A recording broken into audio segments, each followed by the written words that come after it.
चलो, पहली जो न्यूज़ है, मतलब कि पहली जो न्यूज़ हम पढ़ेंगे, थोड़ा मैं आपको डिटेल बता देता हूँ। एक वैक्सीन हेजिटेंसी के बारे में पढ़ेंगे, क्या होती है घबराहट, मतलब जो भी ये मिसयूज चलते हैं, क्या हो सकता है।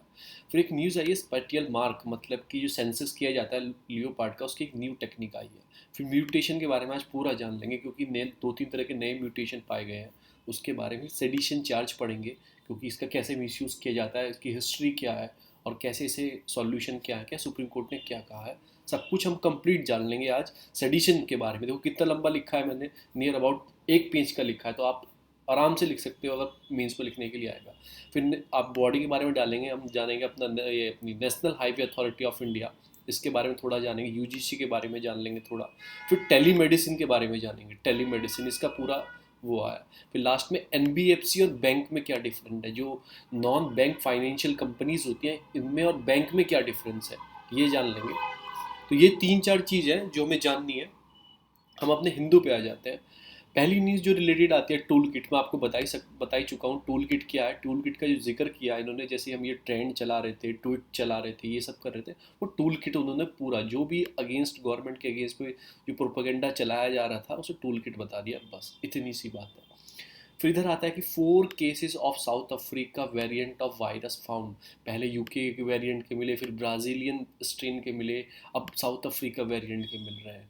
तो ये फाउंड हुए हैं। तो हमें आज म्यूटेशन के बारे में कंप्लीट ही जान लेना है। अगर कोई न्यूज़ म्यूटेशन से रिलेटेड आती है पेपर में, तो हम उसे गलत नहीं करेंगे।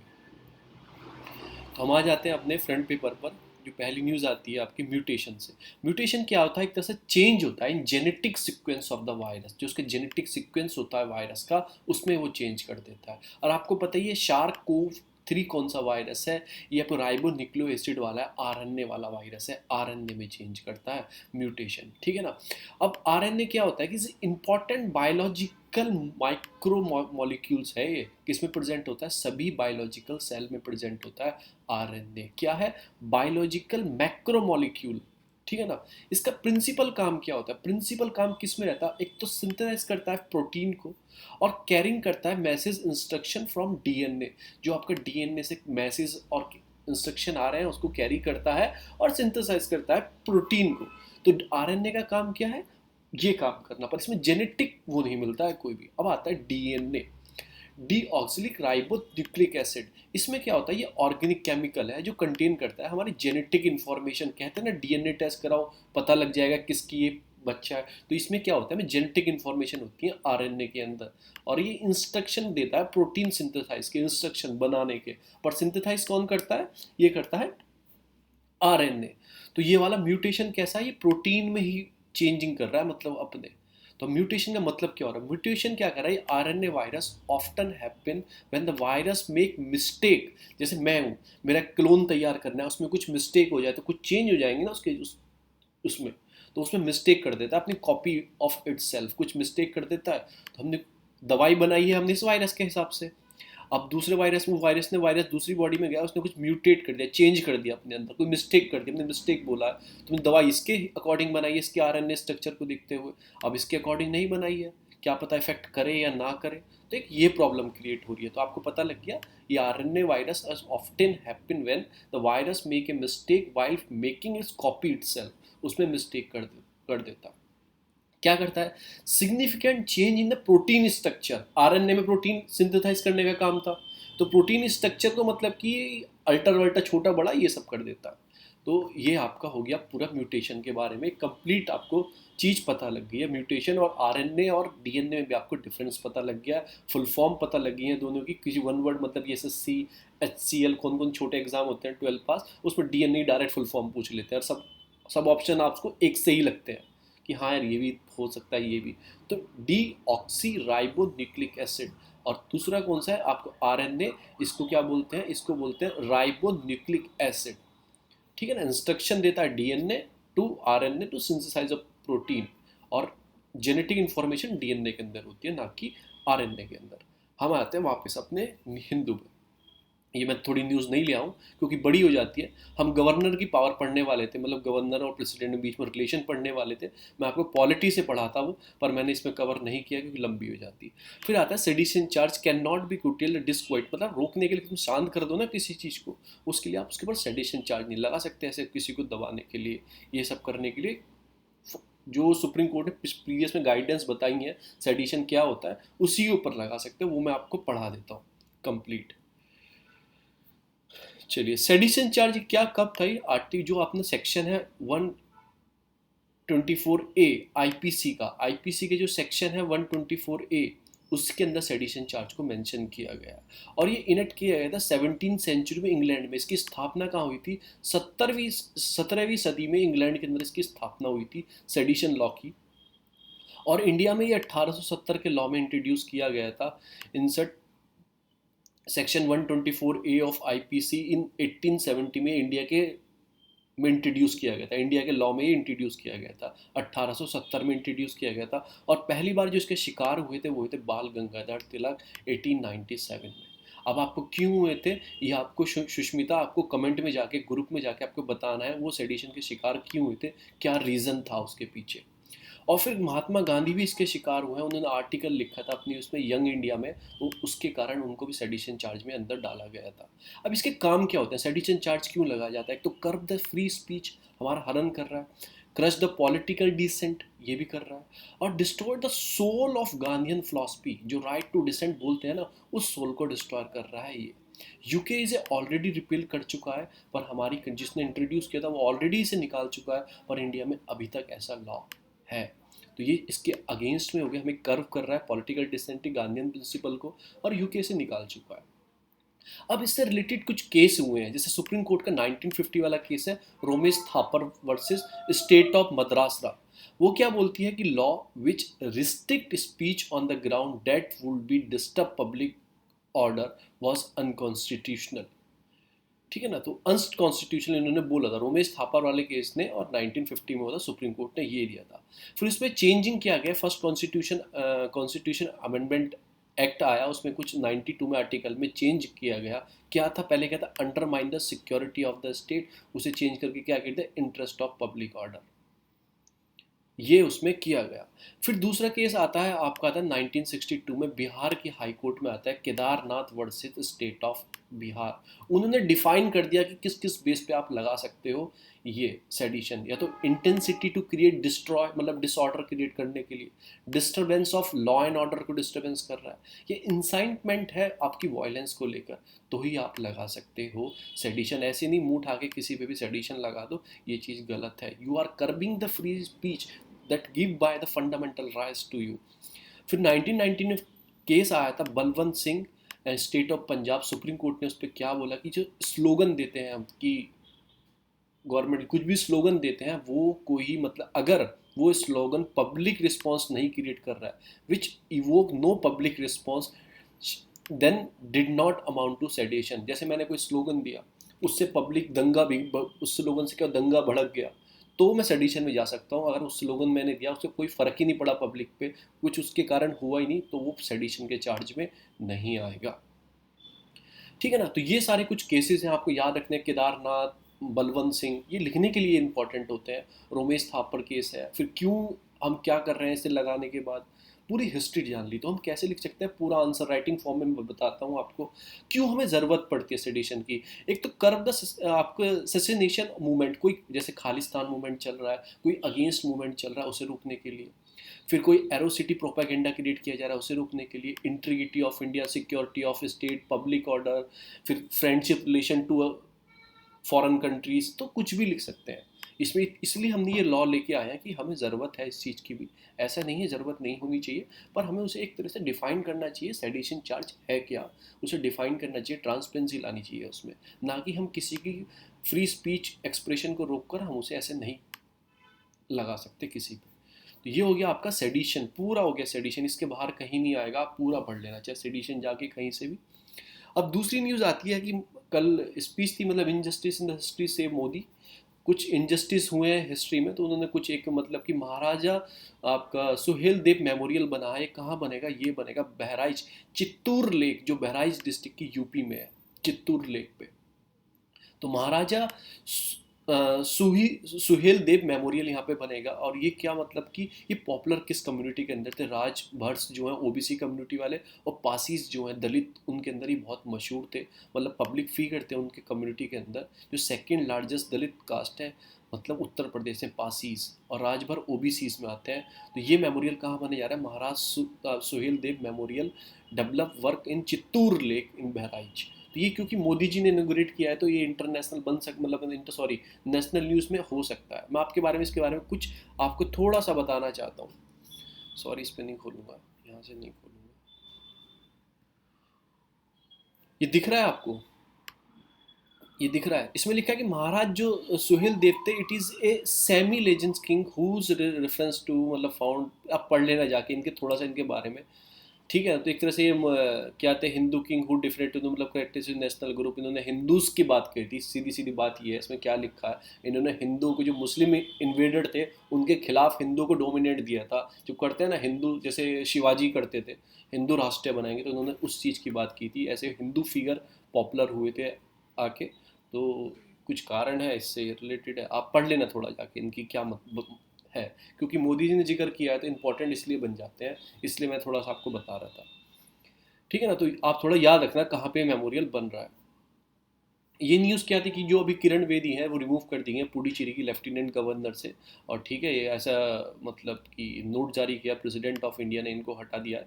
ठीक है ना, उसके पावर होती है, कभी भी अपॉइंट कर सकता है, किसी को भी बना सकता है। और इसमें एक चीज़ और दिखाई गई है, जो रिसेंटली अभी चीफ मिनिस्टर आपकी तेलंगाना की सॉरी तेलंगाना, हाँ हाँ, lieutenant governor Puducherry has be appoint, जो गवर्नर है आपकी तेलंगाना की, उनको ही पोस्ट दे दी गई है पुडुचेरी को संभालने की। क्या इनके तमली साई करके नाम है इनका, तमली साई करके नाम है, इनको चार्ज दे दिया गया। तो आपको एक चीज़ और पता लगती है कि एक ही इंसान दो स्टेट का भी गवर्नर बन सकता है पर्टिकुलर टाइम में। ठीक है, एक इन्फॉर्मेशन और बता दूं, जैसे मैं यूपी से बिलोंग करता हूँ तो मैं यूपी का गवर्नर नहीं बन सकता, दूसरी स्टेट का गवर्नर बन सकता हूँ। दूसरी स्टेट का गवर्नर बन सकता हूँ, यूपी का नहीं बन सकता। अगर मैं सिटीजनशिप मेरे पास यूपी की मतलब यूपी से बिलोंग करता हूँ मैं। ये बात याद रखना, एक एक आदमी दो स्टेट का सीएम मतलब गवर्नर बन सकता है।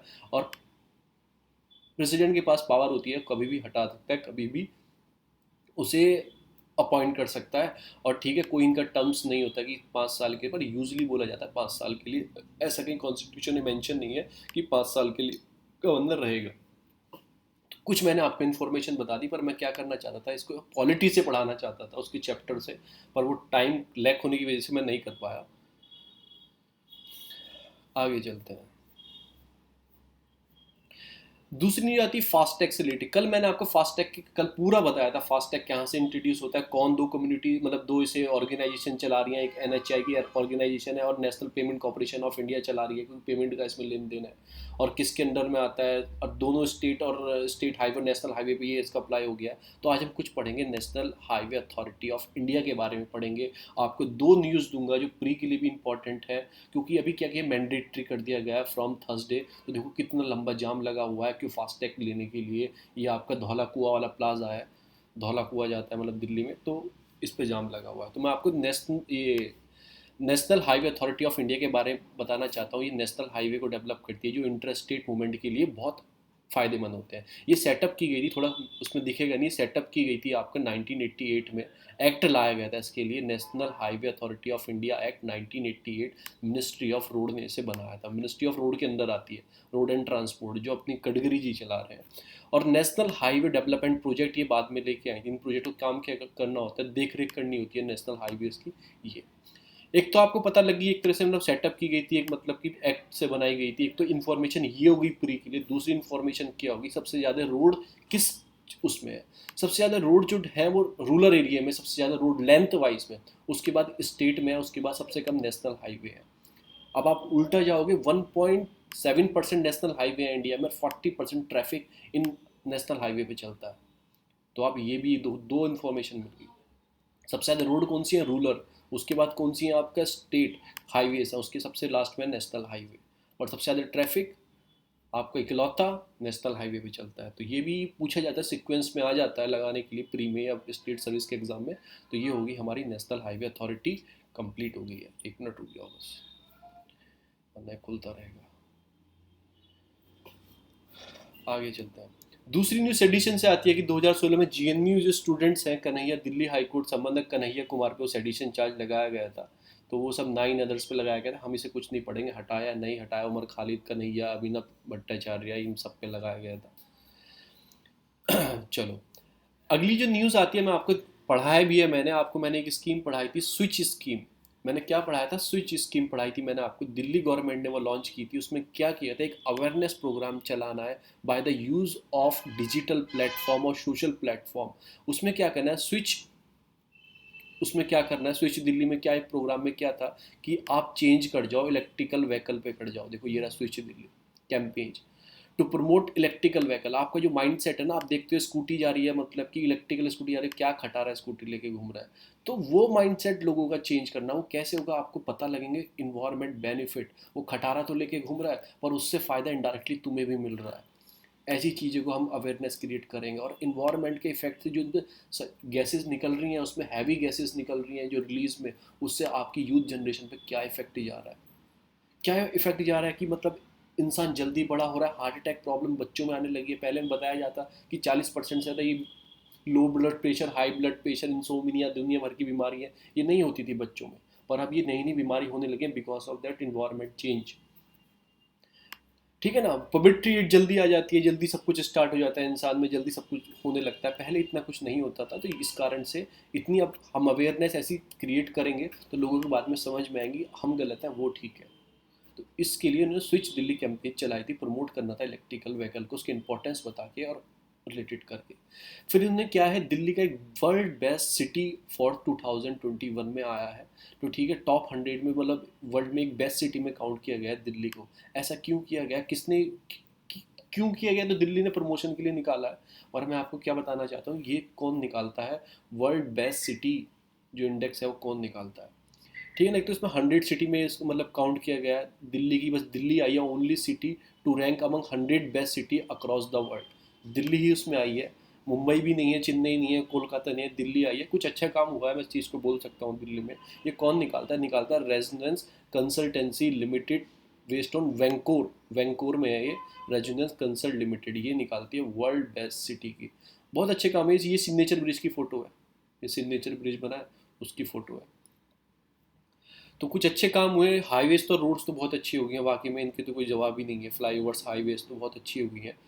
तो इस सब चीज़ों पे वर्क हुआ है। तो आपको दो चीज़ पता लगी, स्विच दिल्ली किस चीज़ के लिए है, मेंस में लिखने के लिए आप बहुत अच्छे एग्जाम्पल लिख सकते हैं। हर स्टेट को ऐसा कैंपेन स्टार्ट करनी चाहिए। वर्ल्ड बेस्ट सिटी 2011 कौन निकालता है? ये एक रेजोनेंस कंसल्टेंस लिमिटेड है, वैंकोर की है, बेस्ड ऑन वैंकोर, तो वो निकालती है। अब आ जाता है leopard population tracking at new approach. अभी क्या होता है, देखो आपको दो तरह के लियोपार्ड दिख रहे हैं। एक तो दिख रहा है इसे पीला सा, उस पर स्पॉटेड है ब्लैक। एक आपको दिख रहा है ब्लैक लियोपार्ड, इस पर स्पॉटेड। आप कैसे, तो आइडेंटिफाई करने में प्रॉब्लम हो रही थी दोनों को, क्योंकि उन्हें सेंसस करना होता है। तो आइडेंटिफाई करने में प्रॉब्लम होती है, एक नई स्कीम लाया वो एसएमआर अप्रोच। एसएमआर अप्रोच क्या है, मैं आपको थोड़ा सा बता देता हूँ। एसएमआर अप्रोच, ये मैंने अपने शायद नोट्स में लिखी है, एसएमआर अप्रोच, ये आ जाते हैं एसएमआर अप्रोच, सॉरी ऊपर होगी। हाँ, ये है कि आपकी spatial mark recite ASMR approach census करने के लिए लियोपार्ड के। क्यों? क्योंकि दिक्कत आ रही थी, दो तरह के लियोपार्ड थे। इनको तो हम आइडेंटिफाई कर ले, क्योंकि इनके जो ये निशान है ना ऊपर, इनको देख के आइडेंटिफाई किया जाता है कि सिमिलर, हम दोबारा तो उसे काउंट नहीं कर लिया, तो इनसे आइडेंटिफाई किया जाता है। ठीक है ना, तो कि हम इसे काउंट, हमने कोई अलग ही किया है कि दोबारा वही कर लिया, तो इसकी इससे काउंट किया जाता है। पर जो ब्लैक पैंथर थे, मतलब ब्लैक वाले थे लियोपार्ड, उनमें प्रॉब्लम आ रही थी। इनको क्या नाम दिया गया, जो आपका मिलेनेटिक लियोपार्ड है, मिलेनेटिक की मिलन उनमें ज़्यादा है ना, जो स्किन डार्क हो जाती है कि मिलन ज़्यादा है उनके अंदर, तो मिलेनेटिक जो लियोपार्ड है जिनकी स्किन डार्क थी, उनको काउंट करने में प्रॉब्लम आ रही थी। न्यू टेक्नोलॉजी हम लेके आए हैं। हमें क्या पढ़ना है, हमें ये कुछ इंपॉर्टेंट नहीं, बस एसएमआर टेक्नोलॉजी याद रखना। आपका स्पार्टियल मार्क ये रही, देखो ये आपको याद रखना है। ठीक है ना, बस ये याद रहे। तो हमें क्या पढ़ना है इंपॉर्टेंट, सेंसेक्स, लियोपार्ड सेंसस जो होता उसके बारे में हमें उसको पढ़ना है, वो हमारे लिए इंपॉर्टेंट है। चलो, न्यूज़ आती है आपका कंफ्यूज ओवर लियोपार्ड चीता। आपको पता ही है, आप कंफ्यूज मत होना इसके बारे में कि लियोपार्ड क्या होते हैं, चीता क्या होते हैं। ये लियोपार्ड है, ये चीता है। ठीक है ना, बिल्ली से तो ज़्यादा दिखता है, वो हो जाएगा चीता आपका। ठीक है ना। India leopard, India is the leopard मतलब कि क्या है, इसमें सब्डिविजन इसमें कुछ नहीं है। फिर इसमें कौन कौन से हैं आपके सब कॉन्टिनेंट, कहाँ पे पाए जाते हैं, और वर्नेबल लिस्ट है। क्या इंपॉर्टेंट है, पहली पॉइंट ये वर्नेबल है, IUCN की वर्नेबल रेड लिस्ट में आता है आपका लियोपार्ड। ठीक है ना। क्यों डिक्लाइन हो रही है इसकी हैबिटेट, एक तो हैबिटेट लॉस हो रहा है, एक फ्रेगमेंटेशन हो रहा है। फ्रेगमेंटेशन हो रहा है जैसे बड़ी लैंड है तो छोटे छोटे हिस्सों में बढ़ जाती है, वो बीच में कोई आके रहने लगता है, रोड निकाल देते हैं, हाईवे डेवलप कर देते हैं, तो फ्रेगमेंट हो जाती है, टूट जाती है टुकड़ों में। और पोचिंग इलीगल जो इनकी स्किन का और बॉडी के पार्ट्स का ट्रेड होता है। तो तीन हो गए, habitat loss, fragmentation and poaching. ये किसी में भी लिख देना, सब में सही है, लियोपार्ड नहीं सब में लिख देना, एलिम लॉयन में सब में लिख देना। तो अब इसमें क्या हुआ है कि अभी हमारे क्या होता है, इंडिया में लियोपार्ड सेंसस हुआ था, कंडक्ट 2014 में किया गया था। उससे अभी जो रिसेंटली किया गया उससे क्या पता लगा कि 60% जो पॉपुलेशन है वो रिकॉर्डेड की हुई है, बढ़ गई है। जो अभी रिसेंटली किया गया 60% बढ़ गई है। सबसे ज़्यादा कहाँ बढ़ी है, मध्य प्रदेश के अंदर, फिर बढ़ी है कर्नाटक, फिर बढ़ी है महाराष्ट्र के अंदर। तो ठीक है, सब सेंसस मतलब बढ़ गई है। जो प्रीवियस किया गया था 2014 में किया गया था, उसमें 7,910 थे, और अब 12,852 हो गए हैं। तो 60% पॉपुलेशन बढ़ गई है। सबसे ज़्यादा मध्य प्रदेश, कर्नाटक और महाराष्ट्र में बढ़ी है। ठीक है ना। और इंडिया वर्ल्ड रिकॉर्ड टाइगर सर्वे एस्टिमेटिंग, तो मतलब दोनों का साथ किया जाता है, लियोपोर्ड टाइगर का, तो इन दोनों का साथ किया जाता है। तो बस इतनी ही आपको न्यूज़ थी। अब वो आपको एक SMP जो मैंने बताया, आपको एक न्यू टेक्नोलॉजी है, वो आपको याद रखनी है। कौन सी टेक्नोलॉजी है, SMR लिखने के लिए आएगा, स्मार्ट में मार्क को देख के ये टेक्नोलॉजी का यूज़ किया जाता है। तो इसको भी कुछ करेंगे, अब वो हम साइंटिफिक में नहीं जाना है क्या है। दूसरी न्यूज़ आती है, आपका आती है भीमे कारेगांव केस, जो विलिंगसन मतलब विल्सन कंप्यूटर था। आप विल्सन होंगे, आपको नाम पता होगा, रोना विल्सन। आपको भीमे का कोरेगांव केस में बता देता हूँ। ये क्या था, पेशवा थे एक तरफ, और एक तरफ आपके थे ब्रिटिश थे एक तरफ। तो इन दोनों के बीच में फाइट हुई थी। तो पेशवा क्या करते थे, वो दलित को दबाते। भीमा कोरेगांव कहाँ है, पुणे के पास है, आप जाके पूछ लेना, पुणे के पास है। तो वो क्या करते, दलितों को दबाते थे। दलितों को दबाते थे, कौन दबाते थे, पेशवा दबाते थे। तो दलितों ने क्या किया, विद द, अब पता लग गया दलितों को दबाते हैं, तो ब्रिटिश इनसे हाथ मिलाने आ गए दलितों से कि हमारे साथ होकर लड़ो पेशवाओं से। तो ये लड़े, पेशवा को इन्होंने हरा दिया। तो एक तरह जब से वो उनकी मूछ वाली बात आ गई कि दलितों ने पेशवा को हरा दिया, तो वहाँ पे वो सेलिब्रेशन करते हैं पर्टिकुलर डे में। तो वहाँ पे अभी सेलिब्रेशन करते 4-5 साल पहले, तो वहाँ पे दंगे हो गए। किसके बीच में, भीड़, ये मतलब कि दंगे हो गए वहाँ पे। तो उसी केस का नाम दिया गया है भीमा कोरेगांव केस। तो इस दंगे में एक को चार्ज किया गया था कि रोना विल्सन एक आदमी है, उसको चार्ज किया गया था, जो एक्टिविस्ट है कुछ भी है, तो उसको चार्ज किया गया था। अभी क्या उस पर इन्वेस्टिगेशन चल रही है। तो उसने क्या आपको बताया, उसने बोला है कि मेरे कंप्यूटर में जो डॉक्यूमेंट मिले हैं INIA को, ये मैंने नहीं डाले, ये एक वायरस के थ्रू षड्यंत्र रच के मेरे कंप्यूटर में सेंड किए गए हैं।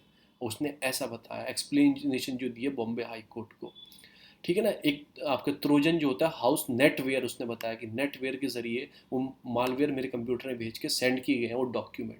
ऐसा हो सकता है, बिल्कुल हो सकता है। और उसने किससे जांच करी थी, the Arsenal, UK based company है आर्सेनल, उससे उन्होंने ये वाली मतलब कि उस लड़के ने अपने कंप्यूटर को सेंड करके उनसे पूछवाया। तो उन्होंने बताया कि आप में नेट वायर नाम का एक वायरस सेंड करके आपके अनऑथराइज फाइल आपके कंप्यूटर में सेंड की गई है।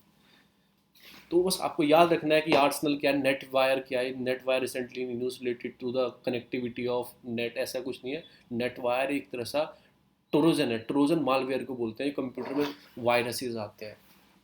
तो उसने ऐसा बताया, मैंने आपको थोड़ा केस के बारे में बता दिया। विल्सन कंप्यूटर, उसका नाम है लड़के का, रोना विल्सन। तो उसने ऐसा बताया कि मैंने मेरे कंप्यूटर में ये जो डॉक्यूमेंट होते हैं किसी भी चीज़ से लड़ाई बढ़ाने के लिए, कुछ भी करने कोई डॉक्यूमेंट होंगे, क्योंकि मेरे कंप्यूटर में डॉक्यूमेंट नहीं थे, किसी ने सेंड किए हैं मेरे कंप्यूटर में। और उसका उन्होंने नाम भी बताया, जो आर्सेनल से उसने जांच करवाई थी, उसने बताया कि ट्रोजन हाउस नेट वायर आपके कंप्यूटर में सेंड किया गया है, एक तरह से मालवेयर एंड ये वायरस है, और इससे इंजेक्ट किए गए हैं वो डॉक्यूमेंट आपके कंप्यूटर में। तो ये थोड़ी न्यूज़ थी।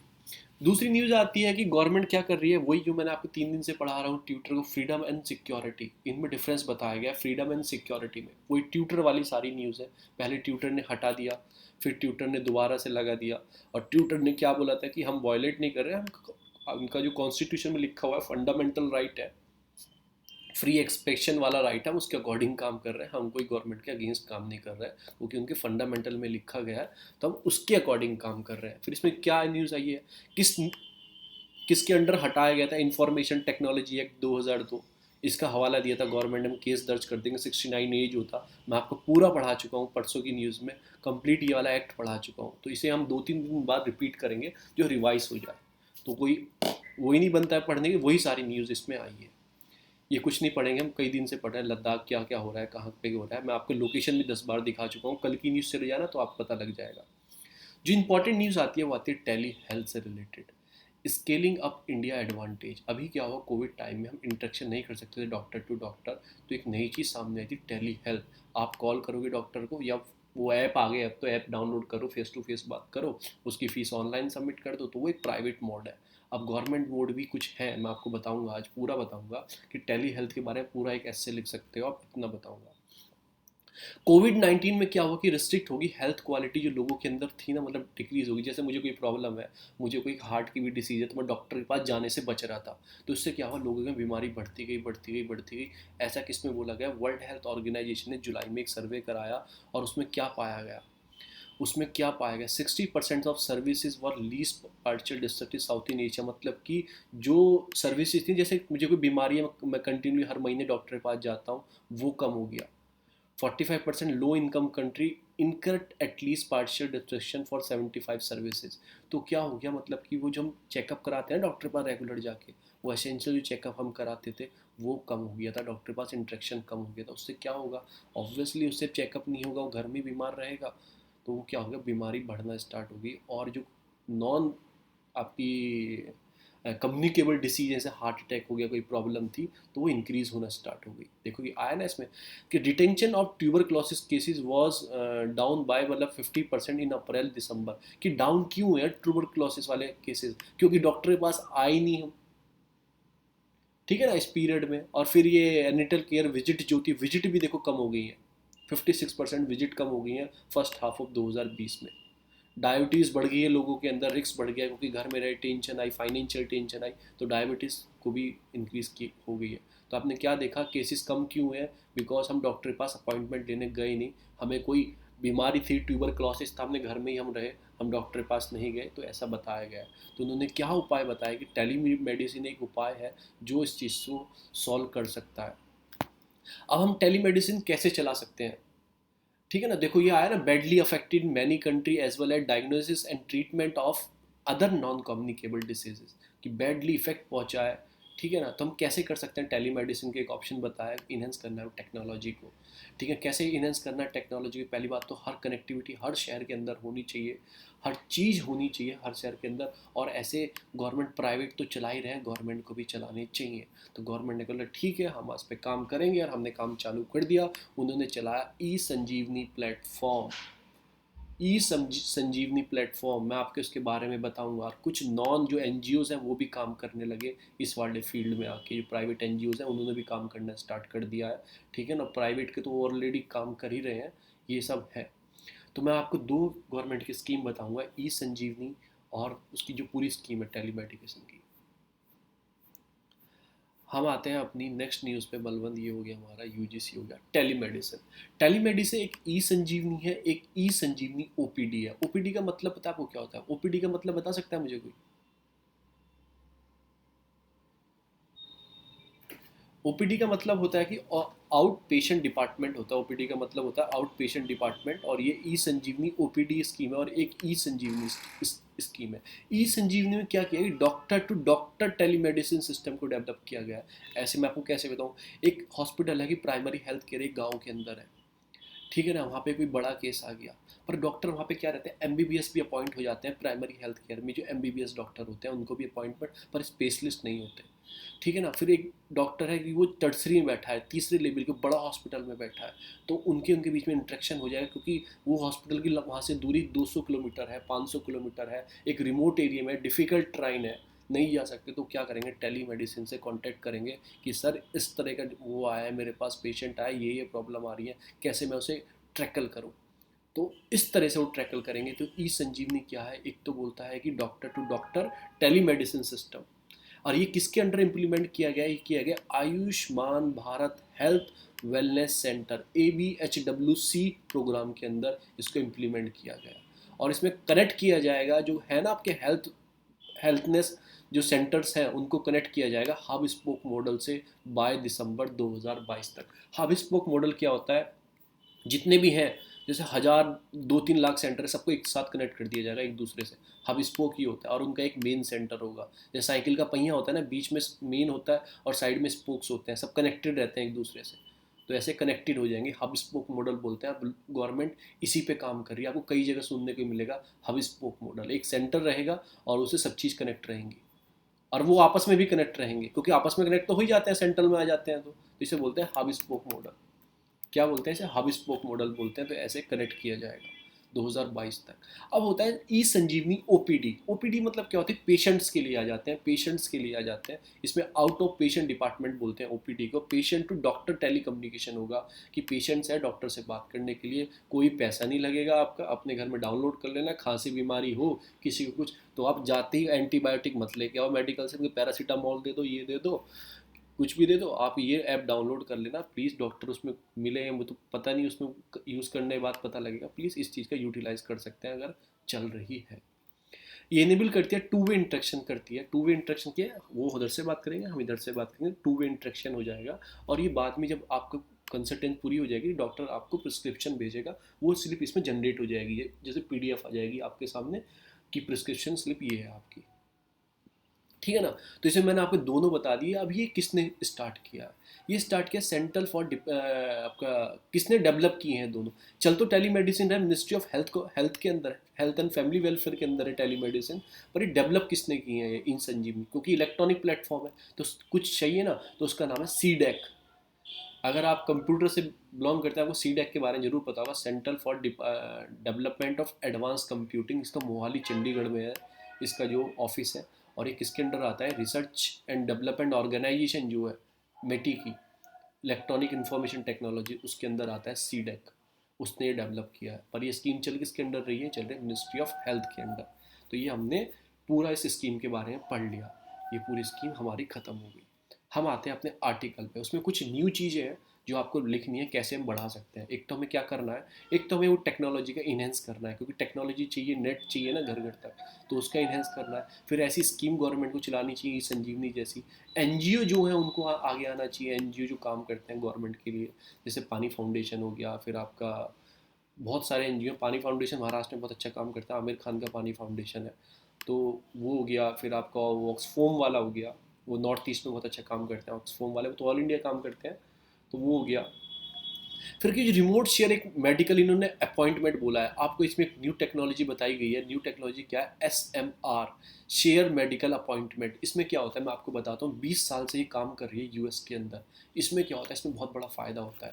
जैसे मेरे पास ये मेडिसिन चल रही है, मुझे ये बीमारी है, ऐसे ऐसे 100 लोगों को सेम बीमारी है, ऐसे ऐसे 100 लोगों को सेम बीमारी है, उनको एक साथ कनेक्ट कर दो, उनको एक साथ कनेक्ट कर दो। इंट्रैक्शन एक एक से करो पर एक साथ कनेक्ट कर दो। इसे बोलते हैं शेयर मेडिकल अपॉइंटमेंट। आप एक बार में 10 से 20 लोगों को, मैं एक एग्जाम्पल बोल रहा हूँ, 10 लोगों की टीम बना दो, 10 लोगों को एक साथ, इनको एक बीमारी है, तो इनको एक साथ रखो, इनकी पूछते रहो और एक ही गाइडेंस में हो जाएगा। 2 मिनट आप बात करोगे इंट्रैक्शन। अब 10 लोगों से बात करोगे तो आप 5-5 मिनट भी दोगे तो पूरा दिन एक तरह से हो जाएगा ना। अब 10 लोगों ने 5 मिनट बात की, ठीक है आपको ये प्रॉब्लम ये, तो अगली मेडिसिन ये चलनी है आपकी। तो इसमें क्या होता है कि इसमें appointment in which multiple patient with similar medical need, जिनके पास सिमिलर मेडिकल नीड है, ठीक है ना, ऐसे आप ऐप बना सकते हो कि आप प्रॉब्लम है आपको, आप उसमें क्लिक करते रहो तो उसको एक ही साथ कनेक्टिंग कर देगी सबको। जिन्हें मतलब मीट करना है क्लिनिकल एट वंस, एक साथ मिल सकते हैं रिमोटली, वेयर ईच मतलब कि receiver individual attention can be gently increase the telemedicine capacity. बढ़ानी पड़ेगी ना, अगर एक एक करके बात करोगे तो डॉक्टर ज़्यादा रखने पड़ेंगे ना उन्हें भी। तो ऐसी एक शेयर मेडिकल अपॉइंटमेंट सिस्टम है, उसे आप यूज़ कर सकते हो। और ये ऑलरेडी यूज़ किया जा रहा है Arbin eye hospital in Puducherry में। SMR पेशेंट को ऐसे देखा जा रहा है, Arbin eye hospital Puducherry example लिख सकते हो। फिर उन्होंने क्या बात करी कि मतलब कैसे हमें सिस्टम को बढ़ाना है। ई संजीवनी टेली कम्युनिकेशन है, इसे भी हमें मेडिकल अपॉइंटमेंट करने, मेडिकल अपॉइंटमेंट्स में बढ़ानी है। क्या प्रॉब्लम है, मेडिकल अपॉइंटमेंट कम है हमारे पास, वो बढ़ानी है। टेस्टिंग और वैक्सीनेशन एडॉप्टेशन से रिलेटेड इन्फॉर्मेशन जो हो रही है कोविड से रिलेटेड, वो भी हम इसे यूटिलाइज कर सकते हैं। तो यही सारी हम यूज़ कर सकते हैं। और आपको पता ही हम टेली मेडिसिन कैसे यूज़ कर सकते हैं। यूनिकी टेली मेडिसिन कैपेसिटी क्राइसिस, कोविड-19 जो क्राइसिस आए हैं उसको हम बढ़ा सकते हैं, वर्चुअली दे सकते हैं SMR टेक्नोलॉजी से। हम कर सकते हैं, कवर कर सकते हैं जो आए। और इसके लिए हमें ट्रेनिंग प्रोवाइड करनी होगी, डॉक्टर को भी और यूजर्स को भी, दोनों को एक ट्रेनिंग चाहिए ना भाई, कैसे कर सकते हो आप यूज़। डॉक्टर को नहीं पता, कोई नया डॉक्टर है उसको नहीं पता ये चीज़, मतलब चीज़ के बारे में, तो आप ट्रेनिंग एक प्रोवाइड कर सकते हो कैसे यूज़ कर सकते हो। फिर लास्ट में क्या बोला है कि एसएमआर टेक्नोलॉजी का ही, एसएमए टेक्नोलॉजी का ही सब पूरी कहानी इन्होंने इसके ऊपर ही रखी है। फिर लास्ट में क्या बोला है कि हेल्थ फॉर ऑल बोला है, और WHO उसकी ग्लोबल स्ट्रेटजी है on digital health adopt by the world health assembly is a call to action, provide a roadmap for a nation to rapid expand digital health services। क्योंकि health to all, और आपको बताना है SDG कौन सा गोल है health से related, ठीक है ना। मैं आपको समझा देता हूँ, कभी नहीं बोलोगे। SDG 3 थर्ड नंबर वाला जो गोल है वो हेल्थ से रिलेटेड है। इंसान को ज़िंदगी में 3 हार्ट अटैक आते हैं, चौथे हार्ट अटैक में मर जाता है। अगर तीसरे में मर जाता है, पहले 2 हैंडल कर जाएगा, अगर थर्ड हार्ट अटैक उसे आ गया तो वो बच नहीं सकता उस हार्ट अटैक में, सीवियर हो जाता है। तो आपको याद रखना है कि हेल्थ से रिलेटेड क्या है थर्ड, कि 3 हार्ट अटैक आएंगे और वो फिर बचेगा नहीं। तो ऐसे याद रखना है आपको हर्ट। और फिर मैं 2 भी बता देता हूँ आपको, सेकंड भी बताता हूँ। 2 मिनट में मैगी बन जाती है, तो आप खा लेते हो, पेट भर जाता है। तो हंगर के लिए कौन सा है? 2, SDG 2। और चौथे के लिए बता सकता हूँ, हमारी स्ट्रक्चर जो होते हैं, मतलब कि जो स्टडी से रिलेटेड एजुकेशन से, हमारी एजुकेशन सिस्टम में 4 स्ट्रक्चर होते हैं, 1 से लेकर 5वीं तक, 5वीं से 8वीं तक, और फिर 8वीं से 12वीं तक, और फिर कॉलेज होता है। तो 4 स्ट्रक्चर होते हैं हमारे एजुकेशन में। तो चौथा किस चीज़ से रिलेटेड है? वो है आपका एजुकेशन से। तो 3 मैं आपको बता चुका हूँ, ऐसे मैंने सारी स्टोरी बना रखी है। तो ये आपको याद रखना है, SDG गोल थर्ड है, उसको फुलफिल करना है हमें। तो उसके लिए हेल्थ फॉर ऑल, ये अपना हो गया ये। नेक्स्ट न्यूज़ किससे आती है? कि वही आती है, ट्रम्प साहब ने जो सेनेट में ट्रायल उनके ऊपर चला था कि US उन्होंने कैपिटोल में उन्होंने हमला कराया, तो उसको उन्हें छोड़ दिया, उन्हें कर दिया कि नहीं, उन्होंने ऐसा कुछ प्रोपेगेंडा नहीं बनाया। अब आती है वैक्सीन हेजिटेंसी, मतलब कि लोग क्या बोलते हैं कि भाई इससे नपुंसक हो जाओगे, इनफर्टिलिटी डिक्रीज हो जाएगी, ये नहीं है वो नहीं है। तो ये पहली बात तो ये कि 2 वैक्सीन हमारे काम कर रही हैं, जो दी जा रही है। कोविशील्ड दी जा रही है, कोवैक्सीन दी जा रही है, ये भारत बायोटेक की इंडिजीनियसली कोविशील्ड सिरम, और वो जो आपका ऑक्सफोर्ड यूनिवर्सिटी वाला है उसके साथ मिलकर डेवलप की गई है। अब इसे प्रॉब्लम क्या हो रही है? प्रॉब्लम हो रही है, चलो हमें प्रॉपर वैक्सीन हम उपलब्ध करा देंगे। अब दूसरी प्रॉब्लम क्या है कि भाई कोई चाहिए तो वैक्सीन लगाने वाला भी तो, मतलब लगवाने वाला भी तो होना चाहिए। कोई ऐसा इंसान भी तो होना चाहिए कि जो, इसमें लिखा है कि आपकी tricky part of the population कोई वैक्सीन को बोल सके, अपनी लगवा सके अपने अंदर, तो वो भी चाहिए ना। तो ये बोल रहे हैं कि वैक्सीन लगाने वाले भी, लगवाने वाले भी तो होने चाहिए ना। जो अभी प्रोपागेंडा क्रिएट किया जा रहा है सोशल मीडिया के थ्रू कि रिफ्यूज़ किया जा रहा है वैक्सीन लगवाने से, ऐसा कि हमें प्रॉब्लम कर देगी, ये हो जाएगा, इससे कुछ हो ना जाए। ऐसा क्यों बोला इन्होंने? ऐसा खुद नहीं बोला, ऐसा इन्होंने क्यों बोला? डॉक्टर भी ऐसा बोल रहे हैं। देखो, एक तो क्यों 55 health care professional are hesitant to take a vaccine, 55% doctor भी लेने से घबरा रहे हैं वैक्सीन को। तो एक तरह से वो जो क्राइटेरिया है उसको हैंडल करना है, क्योंकि एक वैक्सीन का एक प्रॉपर टाइम है, सबको लगनी चाहिए 2 से 3 महीने में, क्योंकि एंटीबॉडी 2 से 3 महीने बॉडी के अंदर रहेंगी। फिर अगर वो ख़त्म हो गई और आधी पब्लिक ने लगवाई नहीं, तो फिर वायरस उनके अंदर आ जाएगा, तो वैक्सीन प्रोसीजर हमारा फिर फेल हो जाएगा। तो हमें ये कंप्लीट करना है प्रोसीजर, वैक्सीन लगवाने के लिए जोर देना है, क्योंकि एंटीबॉडी डेवलप करेंगे, सबके अंदर एक साथ लग जाएंगे तो ख़त्म हो जाएगा ना वायरस। अगर 1-2 के अंदर भी रह गया, फिर वो 3 महीने बाद जिनके अंदर वैक्सीन लगी है उनकी एंटीबॉडी कम हो जाएंगी, फिर वो 2-3 आदमी है वो फिर बढ़ाना स्टार्ट कर देंगे, मल्टीप्लाई फिर। तो इसलिए है कि इन्होंने ये चला है कि प्लीज़ लगने, सबको बोलना चाहिए, अवेयरनेस क्रिएट करनी चाहिए। जैसे यूपी में उन्होंने एग्जाम्पल दिया है यूपी का। यूपी में क्या बोला था जब पोलियो और ओरल वैक्सीन आई थी ना, पोलियो ओरल वैक्सीन आई थी, जो मुस्लिम कम्युनिटी थी उन्होंने क्या बोला था, ये हमारी वैक्सीन लीड कर देगी इलनेस और इनफर्टिलिटी को रोक देगी, मतलब कि हम नहीं कर पाएंगे जो भी है। तो इसके लिए उन्होंने बोला था, ऐसा उन्होंने बोला है। फिर हेजिटेंसी किस में आई थी, मतलब कि केरला में एक वैक्सीन आई थी, वो उसमें क्या बोला था कि मीजल्स और मपल्स और रुबेला हो सकता है वैक्सीन के ऊपर, जो ये वाली आई थी। तो ऐसे ऐसे सिनेरियो चलते रहते हैं, कुछ ना कुछ बैकग्राउंड में चलता रहता है। तो उसको रोकने के लिए उन्होंने क्या बोला है कि एक तो मतलब हमें क्या करना है कि डिबेट, मैं आपको सिंपलीफाई में आ जाता हूँ जो मैंने लिखा है, इसमें थोड़ा ऊपर है, सिंपलीफाई में आया था। उन्होंने वो सॉल्यूशन बताया। सॉल्यूशन वही हो सकते हैं कि ओल्ड कॉन्सेप्ट है, ये पुराना कॉन्सेप्ट है कि हेजिटेशन तो मतलब पहले से चलती आ रही है, कि कुछ भी बोल देते हैं, रिफ्यूज़ कर देते हैं वैक्सीन लेने से, जो वैक्सीन अवेलेबल होती है उसे मना कर देते हैं। यूपी का एग्जाम्पल दिया है उन्होंने कि मिसकॉन्सेप्ट था वैक्सीन को लेकर, इलनेस और इनफर्टिलिटी को, और केरला में भी ऐसा था, MMR, ये मेजल्स रूबेला, इनके सबके ऊपर लेके। अब सॉल्यूशन उन्होंने क्या बताया, एक तो एजुकेट कर दो, एजुकेट कर दो, पब्लिक थोड़ी एजुकेट हो जाएगी, पता होगा तो वो लगवाएगी। अब देखो डॉक्टर तो एजुकेटेड हैं, वो भी हो रहे हैं, तो पर एजुकेट सॉल्यूशन है, करना चाहिए, क्योंकि दो तरह की पॉपुलेशन होती हैं, एक तो बीच में फंसी होती हैं कि स्विंग किधर भी हो जाएंगी, अगर उन्हें प्रॉपर इन्फॉर्मेशन प्रोवाइड करवा दो। एक पॉपुलेशन होती है कि उन्हें लेनी नहीं है, वो पूरी एंटी होती है, एंटी वैक्स होती हैं। इसी में आर्टिकल में बताया गया, एक एंटी वैक्स होती हैं, उनको तो आप चेंज कर ही नहीं सकते। मे भी हो जाए तो आपको एजुकेटेड कर दो, अवेयरनेस प्रोग्राम बनाओ, कैंपिंग लगाओ। वो जैसे क्या कर रहे थे, आप प्रचार करने तो गांव गांव में चले जाते हो पार्टी का, कि वो ट्रक के ऊपर टीवी लगाया और भाई गांव में खड़े और प्रचार कर रहे हो कि इस पार्टी को वोट देना। तो आप ऐसे प्रोग्राम क्यों नहीं चला सकते, इसके लिए अवेयरनेस प्रोग्राम। और साइंटिफिक फैक्ट बताओ कि चीज़ें आप लगवाओगे नहीं तो ये प्रॉब्लम हो सकती है, ये वायरस कभी खत्म नहीं होगा, प्रॉपर कम्युनिकेशन करो। तो इन्होंने 3 सॉल्यूशन ये बताए। अवेयरनेस प्रोग्राम आप लिख सकते हो, पार्टी का प्रचार हो सकता है, ट्रक पे LCD लगा के गांव गांव में जाके। अभी इलेक्शन ऑर्गेनाइज करवाने स्टार्ट कर दूं, हर गांव तक, हर घर तक आदमी जा सकता है, जो कैंपेज होता है। पर ये ऐसे प्रोग्राम के लिए नहीं है, ऐसे प्रोग्राम हमें चलाने चाहिए, यही उन्होंने बताया सारी सॉल्यूशन। इसी पूरे आर्टिकल में 4-5 पॉइंट ही थे जो मैं निकाल के बाहर लेके आया हूँ। अब जाके इसे पूरा आप पढ़ सकते हो कि डॉक्टर के अंदर भी हेजिटेशन है। वे फॉरवर्ड क्या है कि साइंटिफिक फैक्ट, प्रॉपर कम्युनिकेशन होना चाहिए, फिर ये सेलिब्रिटी इफेक्ट होना चाहिए, आपको सेलिब्रिटी फ़ोन करेंगे, ठीक है ना, कि देश को बचाना है, वो अमिताभ बच्चन जी कॉल उठाते हैं। तो इन चीज़ों का उन्होंने बात की गई है। दूसरा आर्टिकल आता है वेरिएबिलिटी टू प्रपोजल। प्रपोजल क्या किए जा रहे हैं कि जैसे अब आपको भारत में 4 कैपिटल होनी चाहिए, एक कोलकाता में, एक इधर, एक ऊपर, एक नीचे, दिल्ली नहीं होनी चाहिए। फिर पार्लियामेंट, मतलब कि वो क्या नाम आपका, सुप्रीम कोर्ट भी अलग अलग होनी चाहिए। तो 2 प्रपोजल ये हैं, ठीक है ना। तो क्या ममता बनर्जी ने प्रपोजल रखा है कि कहाँ कहाँ होनी चाहिए, तृणमूल कांग्रेस ने बोला है कि लोकसभा में तो, कि 4 कैपिटल होनी चाहिए इंडिया के अंदर, की कोलकाता में होनी चाहिए, फिर इधर दिल्ली में, फिर नीचे साउथ में कहीं। तो ये प्रपोजल रखा है। अब प्रपोजल में परेशानी क्या है, एक पार्लियामेंट बनाने के 1000 करोड़ खर्च कर रहे हैं, सीधी 4 बनाएंगे तो कितना पैसा लगेगा, फिर सिक्योरिटी ऑफ स्टाफ, फिर एकोमोडेशन ऑफ MPs, यही सब इसमें बात की गई है कि MPs and staff having from, ये MPs का बर्डन बन जाएगा, स्टेट पुलिस पे सिक्योरिटी देना, manage to top security over municipal, ये सब चीज़ की बात की गई है। तो हम ऐसा नहीं कर सकते। और पहले हमने अनाउंस किया था कोलकाता से, हम जब कि जो किंग जॉर्ज फोर्थ थे उन्होंने अनाउंस कर दिया था दिल्ली को।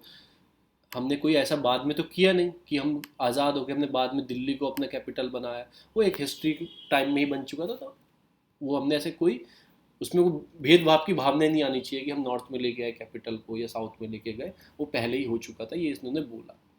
फिर उन्होंने क्या बोला है कि 2021 में, मतलब कि जनवरी में, क्या सिमिलरिटी रिक्वेस्ट उठी कि बार काउंसिल सुप्रीम कोर्ट है उसको मतलब चेंज करना चाहिए, कहीं साउथ में भी देनी चाहिए, क्योंकि यहाँ दिल्ली तक आते आते मतलब टाइम भी लगता है। तो ये 2 ही कॉन्सेप्ट, यही दिल्ली बात की गई है। ये एक अफोर्डेबल है, इन्होंने सुप्रीम कोर्ट को तो ठीक बोला है कि सुप्रीम कोर्ट की बेंच हम बना सकते हैं, वहाँ पे जज कुछ सेंड कर सकते हैं, क्योंकि वो एक तरह से सुप्रीम कोर्ट खुद बोलता है ना, अगर जस्टिस डिले होगा तो हमें प्रॉब्लम हो सकती है, ये सब चीज़ें हो सकती हैं कि वहाँ तक आने में टाइम भी लगेगा, पैसा भी लगेगा, फिर यहाँ पे रुकोगे कहाँ, एकोमोडेशन चाहिए। तो उसमें चीज़ में मान सकते हैं कि सुप्रीम कोर्ट हो सकती है, पर ये तो बिल्कुल गलत बात है जो हम पार्लियामेंट की बोल रहे हैं। Plan nation can not be afford, proposal to be consider, इसमें ही लिखा गया है कंसिडर किया जा सकता है। तो दोनों आर्टिकल में यही बात आई है। आगे चलते हैं हम अपनी न्यूज़ पे।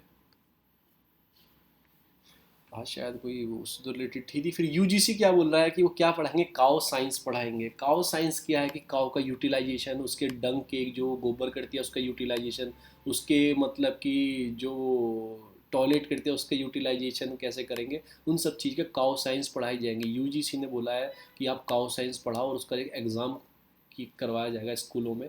अब क्यों कराया जाएगा पता नहीं, क्या चल रहा है। काउ मतलब यूटिलाइजेशन है, देखो काउ डंग का तो यूटिलाइजेशन है। यूज़ किस में कर सकते हैं हम इसे, मतलब कि यूरिया में यूज़ कर सकते हैं, बहुत चीज़ों में यूज़ कर सकते हैं, गैस में यूज़ कर सकते हैं, बहुत चीज़ों यूटिलाइजेशन है। तो उसके बारे में कोई, उसके कैसे सावधानी से यूज़ कर सकते हैं। जैसे अभी क्या Bhopal resident from gas leak से हुआ था, मतलब तो इन सब चीज़ों से हम काउडंग का यूटिलाइज कर सकते हैं, प्रोटेक्ट कर सकते हैं न्यूक्लियर सेंटर जो है। तो काउडंग का यूटिलाइजेशन कैसे कर सकते हैं, उसके मतलब टॉयलेट के कैसे यूज़ कर सकते हैं। वो एक तरह से बहुत अच्छी तरह से यूज़ होता है, उसके मतलब कि जो उसका यूरिन होता है काऊ का, बहुत अच्छी तरह यूज़ होता है। उसके लिए हम जो पेस्टिसाइड यूज़ करते हैं ना छिड़कने के लिए, जो अपने केमिकल पेस्टिसाइड आ सकते हैं। अगर हम मेरे घर में होता है कि काऊ के यूरिन से क्या होता है कि हम पेस्टिसाइड बनाते हैं काऊ के यूरिन से, और वो एक टोटल ऑर्गेनिक रहता है, टोटल ऑर्गेनिक रहता है। और उसके काऊ के यूरिन से ही एक मतलब फर्टिलाइज़र भी बनता है, उसको मतलब काऊ के डंक में यूरिन को मिला के वो फर्टिलाइज़र तैयार होता है 10 दिन में। तो उतनी चीज़ पता है कि यूटिलाइज हम कर सकते हैं अगर अवेयर हो उस चीज़ के बारे में। तो उन्होंने ऐसा ही बोला है कि स्कूल में ऐसा पढ़ाया जाए। यूजीसी ने ऐसा बोला है कि उसकी यूटिलाइजेशन, उसके मिल्क के मतलब पूरे काऊ के साइंस जो उसके बारे में पूरा पढ़ाया जाए। और फिर एक एग्ज़ाम कंडक्ट कराया जाएगा जो एनिमल हस्बेंड्री कराएगी, राष्ट्रीय कामधेनु आयोग कराएगा वो एग्ज़ाम, राष्ट्रीय कामधेनु आयोग ये एग्ज़ाम कराएगा। तो इन्होंने सब कुछ ऐसा इसमें बोला है। तो कुछ यूटिलाइजेशन है, कुछ अच्छी चीज़ें भी हैं काऊ की जो पता होनी चाहिए। और इसमें क्या क्या क्या बताया गया, सॉरी अटक गया ये। और ये और क्या बता रहा है, सॉरी एक मिनट रुक जाओ।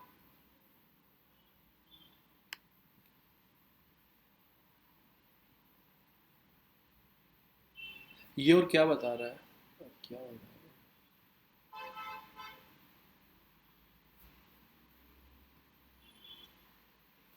पेपर में प्रॉब्लम आ गई। तो ये क्या बता रहा है, मैं आपको सीधा पढ़ा देता हूँ, थोड़ा इससे ही पढ़ा देता हूँ। ये सीधा क्या बता रहा है कि काऊ की यूटिलाइज हम कर सकते हैं। हमारी जो हिस्ट्री को चेंज किया गया है, मतलब जो हमारी हम वैदिक हिस्ट्री पढ़ते थे ना, वैदिक चीज़ों से हम चीज़ों को डेवलप करते थे, उस हिस्ट्री को चेंज किया गया है हमारी। तो उस हिस्ट्री को जो चेंज किया गया है उसको हम ठीक कर सकते हैं। जो अंग्रेज़ों ने चेंज किया गया वो अपनी वेस्टर्न थॉट के ऊपर ले गए हमें, हमें लौट के वापस अपनी थॉट के ऊपर आना है। इसमें यही बताया गया है। और मेरे सब इसमें कवर है, मैं इसमें बता देता हूँ आपको। चाहे इसमें मेरे कवर है, शायद ये भी नहीं खुलेगा। तो इतने ही रखते हैं न्यूज़पेपर, शायद मेरा कुछ दिक्कत होगी।